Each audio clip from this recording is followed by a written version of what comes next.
Welfare club को बहुत बहुत शुभकामनाएं दूंगा। जिस तरीके से आप लोगों ने एनर्जी के साथ, ईमानदारी के साथ पत्रकारिता करते हुए इस फरीदाबाद में जो गैप था समाज और इन्फॉर्मेशन के का, जो सरकारी तंत्र और समाज के बीच में जो गैप था उसको कम किया है, और कम किया है अपनी पत्रकारिता के माध्यम से।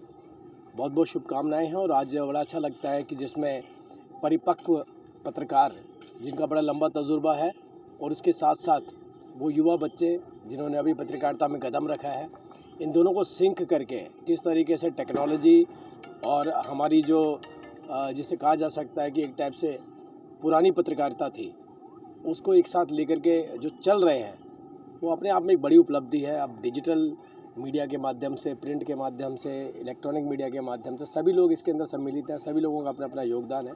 बहुत बहुत शुभकामनाएं दूंगा। और आपके लिए तो आपने देखा कि इस प्रदेश के मुख्यमंत्री नायब सिंह सैनी जी ने पहली बार जो डिजिटल युग के अंदर जो पत्रकार थे, जिनको यूट्यूबर कह के बुलाया जाता था या फेसबुकर कह के बुलाया जाता था, उन्होंने पहली बार उनको पत्रकार कह कर के संबोधित किया और एक ऐसी पॉलिसी बनाई जिस पॉलिसी के अंदर सभी लोग अपने आप को एम्पैनल कर सकते हैं।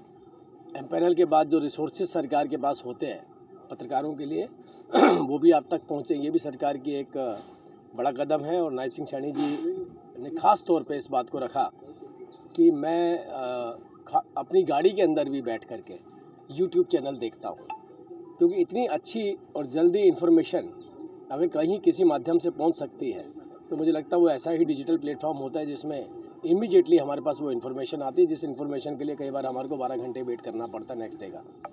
तो अब इस तरीके से अगर पत्रकारिता चलेगी और एक क्रेडिबल और ऑथेंटिक और एथिकल रूप में आप आगे बढ़ेंगे तो विश्वास कीजिए कि जो नए बच्चे हैं उनका करियर बहुत उज्जवल है। पत्रकारिता में सारे मौके उनके पास हैं, क्योंकि यहाँ पर जिस तरीके से आपने ये देखिए आईडी रखी है, इस आईडी की ज़रूरत नहीं है। हर किसी का चेहरा अपने आप में एक बड़ी आइडेंटिटी है। और पत्रकारिता में आप अपनी पत्रकारिता को जितनी धार देंगे, जितना शार्प करेंगे, उतना आपका अपना ब्रांड बनेगा। और ब्रांड व्यक्तिगत होते हैं, इंसानों के होते हैं, ब्रांड कभी आईडी के नहीं होते हैं। कानूनी रूप से भी कहा जाता है कि हम आईडी लेकर के नहीं चल सकते हैं। ये एक मैं आपको थोड़ा सा इन्फॉर्मेशन देना चाह रहा हूँ कि आप आईडी नहीं उठा सकते हैं, आप अपनी बात रख सकते हैं, क्योंकि एक सोशल मीडिया का प्लेटफॉर्म है। अभी ऐसी कोई पॉलिसी नहीं आई कि हम आईडी लेकर के चल सकें। बावजूद उसके बोलूँगा, आईडी से ज़्यादा आपके चेहरे जो हैं वो ज़्यादा पहचाने जाते हैं। आपकी अपनी इंडिविजुअल एक छवि है, उसकी एक क्रेडिबिलिटी है, उसकी एक पहचान है, और आपका लंबा तजुर्बा ये फरीदाबाद जानता है। इसी को और निखार करके लेके आना है। और कल को जब भी ऐसी पॉलिसी आएगी तो आपके चेहरे के साथ साथ आपकी ब्रांड का भी कहीं ना कहीं अच्छा प्रमोशन होगा। लोग आपको ऑथेंटिक पत्रकार के नाम पर जानेंगे, ये जानेंगे कि ईमानदारी से पत्रकारिता करते हैं। और जो ईमानदारी से पत्रकारिता करते हैं, नो डाउट कि पहली अप्रोच किसी भी व्यक्ति की वो होते हैं, चाहे वो प्रशासन हो, चाहे वो शासन हो, चाहे वो अपोजिशन हो, चाहे वो समाज में रहने वाला कोई भी वर्ग हो, वो आपको पहचानता है और आपकी तारीफ़ भी करता है। तो एक उम्मीद के साथ कि आप सब लोग एक बेहतर पत्रकारिता करेंगे और मीडिया वेलफेयर क्लब जो है आपका, हरियाणा मीडिया वेलफेयर क्लब, इस तरीके से सबको एकजुट रखें। और हमारे लायक कोई सेवा होगी कभी भी तो नो डाउट सरकार हमेशा आपके साथ खड़ी है। ये समाज और देश को क्या संदेश देना चाहेंगे? सॉरी, समाज और देश को क्या संदेश देना चाहेंगे दिवाली पर? देखिए, दीपों का त्यौहार है, खुशियों का त्यौहार है, रोशनी का त्यौहार है। और रोशनी की उम्मीद एक आदमी जो कहीं संघर्ष कर रहा होता है और उसके संघर्ष को उचित जगह पर पहुंचाने का माध्यम भी आप ही हैं। तो रोशनी तो आपके माध्यम से ढूंढी जा रही है।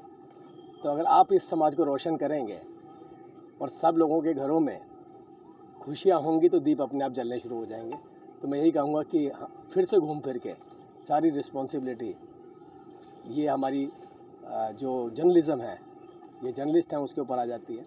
इसीलिए मैंने आपसे बोला एथिकल और क्रेडिबल पत्रकारिता करेंगे तो कितने चेहरों के ऊपर मुस्कान लेकर के आएंगे। जेटली साहब, हरियाणा सरकार पत्रकार की क्या परिभाषा मानती है? अभी आपने कहा कि आईडी नहीं रख सकते, ये क्या मतलब कोई कंपलसरी है कि आईडी नहीं रख सकते? पत्रकार की क्या परिभाषा है हरियाणा सरकार की निगाह? देखिए, मैं आपको बताता हूँ, कई बार ऐसा होता है कि बड़ा अच्छा क्वेश्चन पूछा आपने। कई बार ऐसा होता है कि आप बहुत बड़े ब्रांड में काम करते हैं, तो किसी कारणवश आप उसको छोड़ करके दूसरी जगह पत्रकारिता शुरू करते हैं, तो आपकी आइडेंटिटी ख़त्म हो जाती है क्योंकि आप ब्रांड के साथ जुड़े होते हैं। तो मैंने आपको यही बोला कि जर्नलिस्ट की आइडेंटिटी अपनी होनी चाहिए, ब्रांड उसका बदलता भी रहे तो उसका चेहरा नहीं फीका पड़ना चाहिए। तो मैंने इसीलिए आपसे बोला कि जब आपकी आइडेंटिटी साउंड होती है तो आपके हाथ में जो आईडी होती है उसकी अपने आप साउंड हो जाती है। तो आपकी पत्रकारिता पे निर्भर करता है, आपकी आईडी नहीं, आपकी पत्रकारिता पे निर्भर करता है, उसकी ज़्यादा इंपॉर्टेंस है। लेकिन कल को हो सकता है ऐसी पॉलिसी भी आए जिसके अंदर हर किसी के पास अपना एक ब्रांड और आईडी भी रहे। एक्रीडेशन पॉलिसी भी है कोई हमारे पोर्टल? बिल्कुल, एक्रीडेशन अभी हमने एम्पैनलमेंट का शुरू किया है और उसके कुछ SOP बनाए हैं कि कितने कितने हमारे जो हैं नियम हैं, नॉर्म्स हैं, वो फुलफ़िल करेंगे तो आप एम्पैनल हो जाते हैं। तो सरकार की जो भी एडवर्टीज़मेंट पॉलिसी है उसमें आपको भी एडवर्टीज़मेंट मिलती है और जो भी खबर होती है वो उसी फॉर्म में आपको मिलती है जिस फॉर्म में दूसरे हमारे इलेक्ट्रॉनिक या प्रिंट वालों को मिलती है।